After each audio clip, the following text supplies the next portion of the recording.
yang dilihat mata, yang dilihat mata sementara. Kejar yang tidak dilihat mata, tapi mata batin kita bisa lihat. Tuhan tersenyum dan katakan, Jamik, Jamik, ayo men, maju. Itu yang dicari. Amin. Matius 7. Matius 7 ini kan ayat favorit yang sudah sangat sering didengar, dibaca, digumulkan. Ayatnya yang ke-21 sampai 23. Matius 7 ayatnya yang ke-21 sampai 23. Bukan setiap orang yang berseru kepadaku Tuhan, Tuhan akan masuk ke dalam kerajaan surga, melainkan dia yang melakukan kehendak Bapakku yang di surga. Pada hari terakhir banyak orang akan berseru kepadaku, Tuhan, Tuhan, bukankah kami bernubuat demi namamu dan mengusir setan demi namamu dan melakukan banyak mujizat demi namamu juga? Pada waktu itulah aku akan berterus terang kepada mereka dan berkata, aku tidak pernah mengenal kamu, hanyalah daripadaku kamu sekalian pembuat kejahatan. Saudara, ayat ini sudah sering loh kita dengar. Yang bernubuat demi nama Tuhan, melakukan mujizat, mengusir setan dalam nama Tuhan, kira-kira siapa? Ustaz?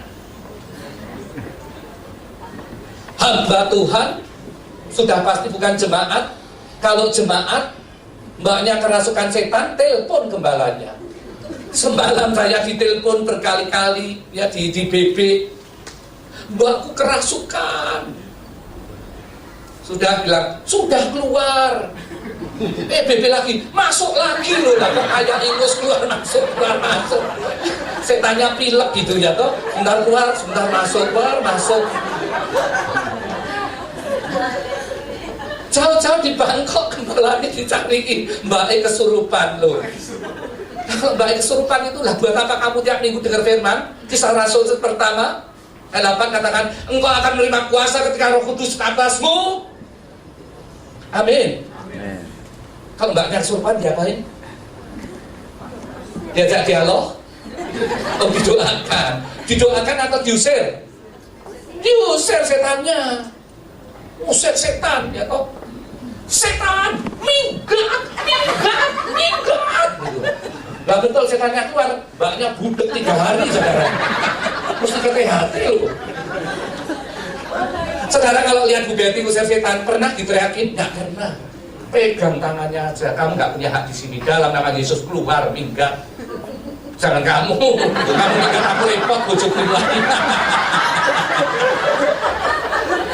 Amin, saudara. Kalau nggak praktek sekarang kapan? Mumpung mbaknya sendiri, ya toh? Nggak minggat telepon pendeta. Tapi kalau minggat kita punya pengalaman, saudara. Ada kuasa di dalam nama Yesus. Bukan karena kita pinter ngomongnya, tapi karena kuasa nama di atas nama yang bikin setan keluar.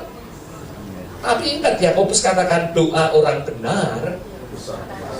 Ya. Kalau kitanya nggak benar attitude-nya seperti anak-anak skema, malah digebuki setan, ditelanjangin toh. Karena itu hiduplah benar setiap hari supaya doa punya kuasa. Matius 7 ayat 21-23 ini berbicara bukan orang biasa. Kristen mungkin sudah pelayanan, bahasa rohnya pasti lancar, mau dari GBI kok. Ya kan? Tapi ketika dia bilang Tuhan, Tuhan dikatakan, iya kamu pembuat kejahatan. Loh, kok dikatakan pembuat kejahatan? Saudara, seringkali persepsi Tuhan dengan persepsi kita itu nggak sama. Bulan apa aku pergi ke Hong Kong? Maret atau April? Maret kemarin saya ke Hong Kong.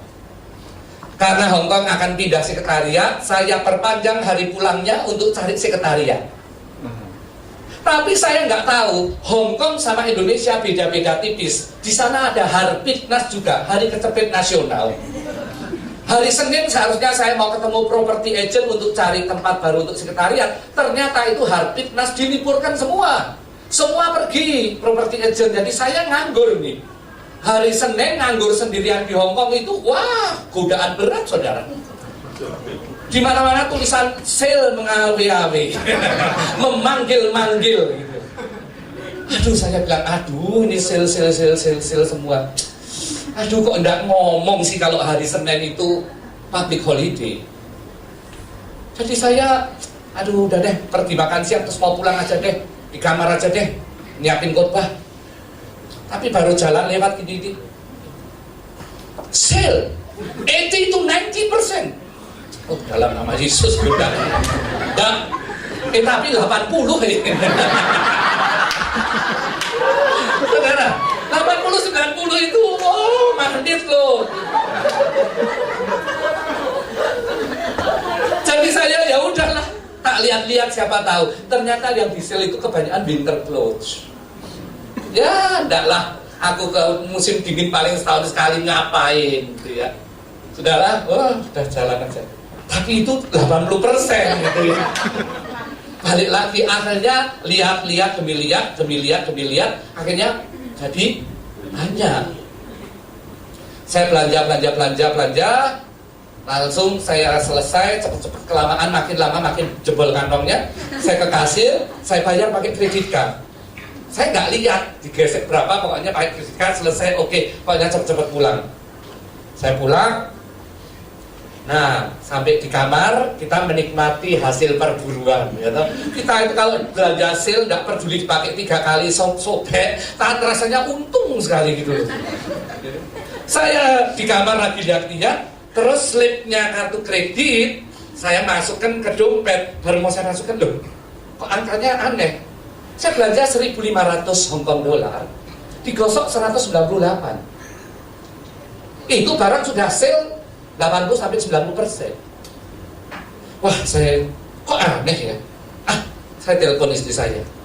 Saya katakan, aku tadi lihat sale, belanja lagi, enggak apa-apa, murah sekali 80-90%. Udahlah, jangan belanja. Ya, tapi kamu dapat 1, langsung aman. Kalau mau belanja 3, beli 1 buat istri, aman. Lalu saya bilang, nih loh, aku tuh belanja 1.500, masa digosok 198. Istri adalah penolong yang sepadan. Kalau istrinya ini miring, puji Tuhan, Tuhan memberkati ajaib tenan loh. Dia katakan, aduh, kesian tuh, dia nombok, balik dong, tambahin duitnya. Itu istri yang benar. Amin. Saya bilang, iya tapi ini hujan. Nantilah malam lah, setelah makan malam, wong bubarnya basar obralnya itu jam 10. Entarlah setelah makan malam. Lalu sudah saya males-malesan ya. Makan malam jam 8 saya ke sekretariat ya, makan dengan Jumat di sana. Selesai, saya jalan ke sana, saya pikir toh tutup jam 10. Ternyata lebih awal tutup. Counter sudah mulai ditutupin plastik, semua orang sudah kukut, orang sudah bilang udah mau tutup. Wah, saya bilang, mana ini tadi ya? Oh ini nih ya, saya ketemu counternya, saya katakan, sorry, this afternoon I bought some. Saudara tahu jawabnya kan? What you say? Saya bilang, nah ini mau berbuat baik, lu nyolot amat gitu ya. Tapi ya udahlah, saya bilang, this afternoon I shop 1,000 over. And they charge me only 198. Oh, you are the 198. Oh, you are angel. You are so good, angel. Angel, saya dibilang malaikat, saudara. Kalau orang Hongkong mungkin nggak ada yang balik untuk bayar. Akhirnya ketemu, saya katakan, oke, that boy, crying, he should pay. Saya bilang, oke, sekarang saya bayar deh. Ini salah gesek. Oke, saya pakai kartu kredit. No, cash. Aduh Tuhan, mau berbuat baik kok susah gitu loh kadang-kadang ya kan. Ya udahlah, untung cashnya dikorek-korek cukup, saya bayar, selesai. Saudara, begitu selesai bayar, saya jalan tuh rasanya, wah sini ada ya, lingkaran kekudusan melingkari saya. Saya rasanya suci dan bangkit banget nih. Lagi jalan Roh Kudus tegar baik. Apa yang kamu banggakan? Loh, saya berbuat baik. Ini hujan angin, saya ini kan nggak windproof. Ya kan? Saya mau hujan angin tetap jalan untuk bayar, padahal bukan salah saya. Tadi nyolot, saya tetap bayar, tidak bisa kredit card, tak bayar cash Tuhan. You do nothing good deed. Kau tidak lakukan sesuatu kebaikan pun, itu adalah naturalmu sebagai ciptaan baru di dalam Kristus. Kalau engkau bilang orang lahir baru punya Roh Kudus, you lakukan itu hanya kembali kepada sebagaimana kamu seharusnya. Saya merasa, aduh Tuhan, malu sekali. Saudara, berapa banyak kali kita dalam kehidupan merasakan suatu kemurahan hati kita, kebaikan kita, sesuatu yang luar biasa, tanpa sadar kita sudah mencuri kemuliaan Allah. Ketika orang memuji kita dengan pandangan kekaguman, oh itu orang baik sekali, sebetulnya kita sudah terima upahnya.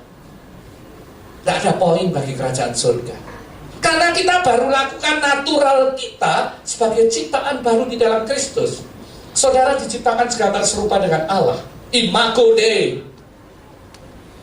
Tapi dosa melalui Adam merusak saudara. Melalui Kristus kita dikembalikan menjadi ciptaan baru. Jadi kalau kita lakukan sesuatu yang baik itu ya naturalmu demikian. Engkau diciptakan demikian sebelum dirusak oleh dosa. Berapa banyak kita merasa kita berjasa. Berapa banyak kali kita merasa kita melakukan sesuatu yang luar biasa.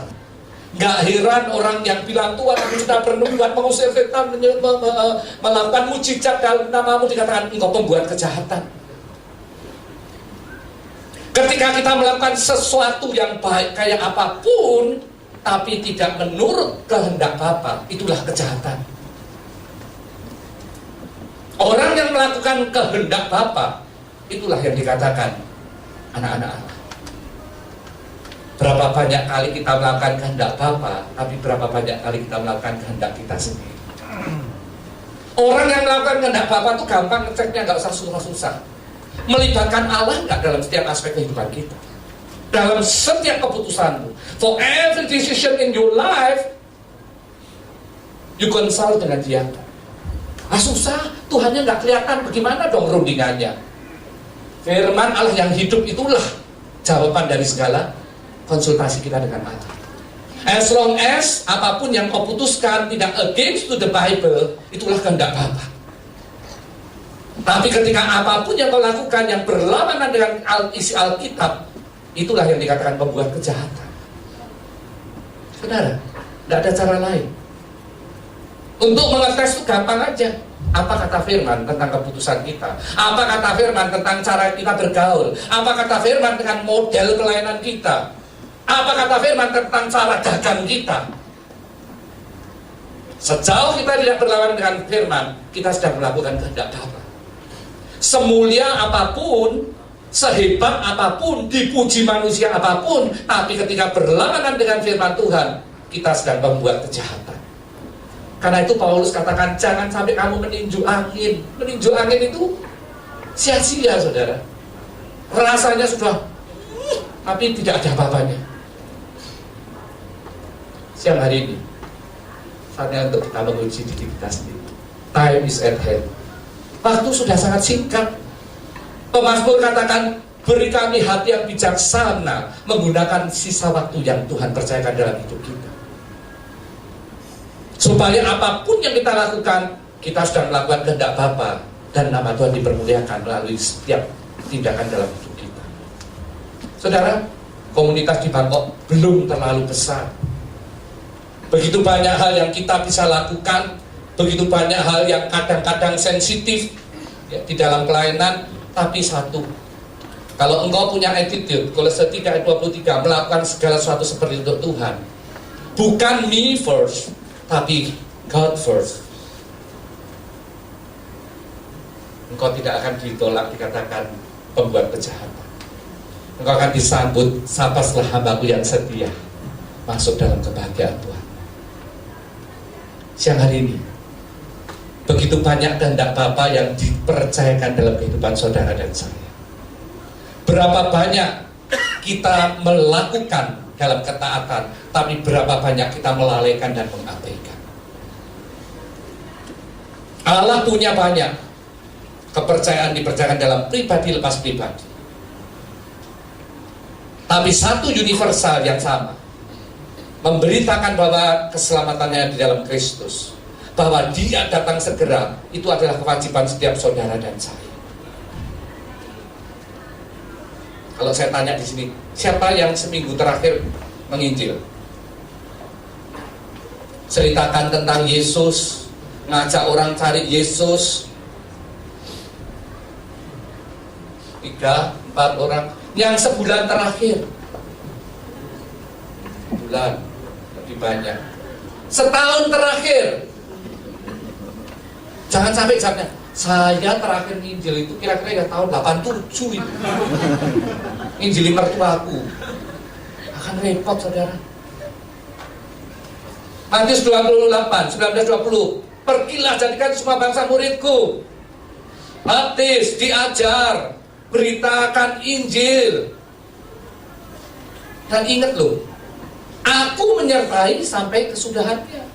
Saudara memberitakan Injil itu bukan sedang bekerja sendiri. Aku menyertai, kita sedang berkolaborasi dengan Roh Allah yang hidup.